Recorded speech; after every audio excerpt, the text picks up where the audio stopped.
На конкурс «Лучшая русская школа за рубежом» я приехала из Абхазии. Я живу в городе Гал, работаю в сельских и галских школах.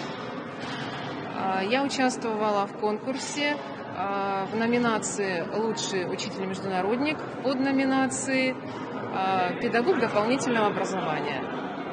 Я представляла разработку урока информатики, и этот урок был посвящен Абхазии. На моем уроке ученики должны были работать над исследовательскими творческими проектами, посвященными природе, культуре Абхазии. Это несколько различных проектов.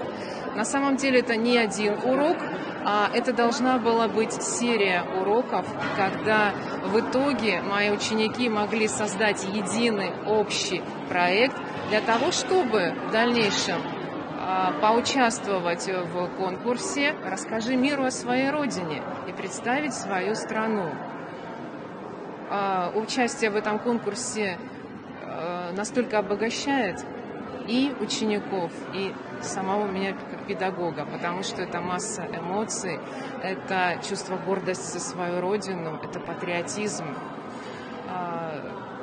Я заняла 3-е место в своей подноминации.